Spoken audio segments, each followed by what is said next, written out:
And starting this broadcast with a big exclusive. The CNN News 18 has learnt that the Pakistan TTP or the Tehreek-e-Taliban Pakistan peace deal might be in danger. Now, highly placed sources have told us that Pakistan's Taliban plans to break the ceasefire with the government. Now, remember, the Tehreek-e-Taliban Pakistan had recently announced a 3-month ceasefire unilaterally, following which Pakistan's Information Minister Maryam Aurangzeb had confirmed ongoing peace negotiations between Islamabad and the outlawed terrorist group. Taking center stage, the Afghan Taliban also acknowledged their role as the mediators in the deadlock between Pakistani officials and TTP leaders. But what is happening now? This is what we have exclusively learned. Now, we are breaking all of that down for you. These are exclusively placed sources that have told CNN News 18 that Tehreek-e-Taliban now plans to break the ceasefire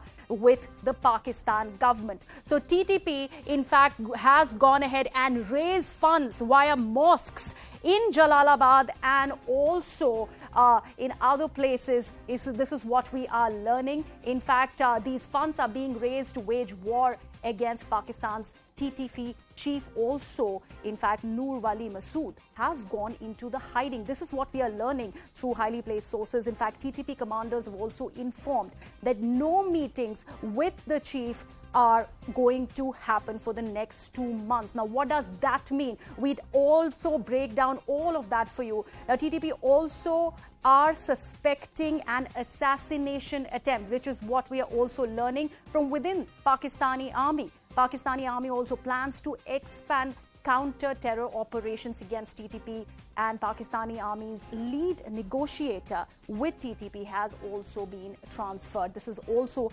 something that we've exclusively learned. In fact, Pakistan Army also plans to target TTP bases near the Afghan border. So all this is something which is coming to light, all of it which clearly talks about a big rift between government in Pakistan and Tehreek-e-Taliban Pakistan.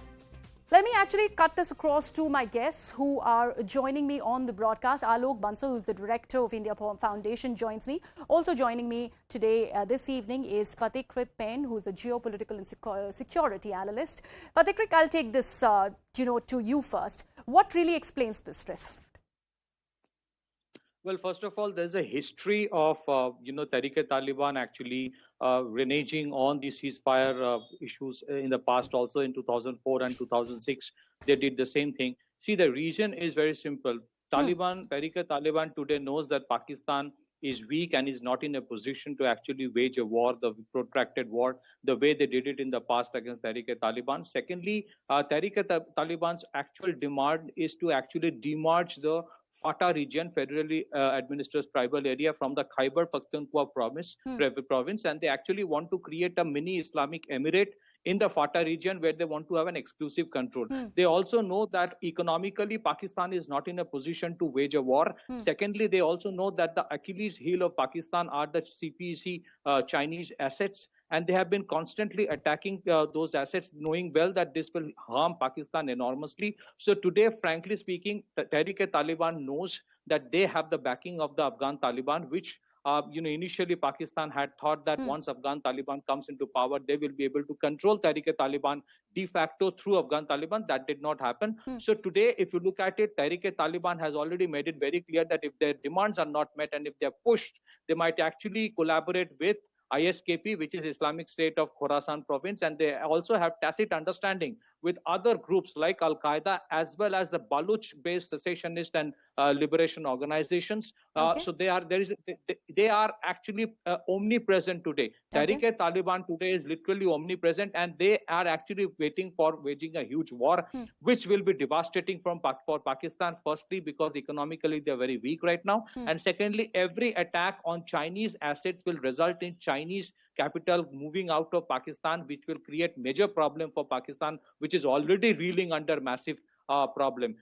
Last one point, Taliban and the Afghans have never accepted the Durand line, which distinctly separates Pakistan from Afghanistan. That's the same thing being followed by Tehreek-e-Taliban, and they have absolute support of Afghanistan in terms of ceding, Fatah as an Islamic emirate, and that is perhaps the beginning of implosion of Pakistan in the new way.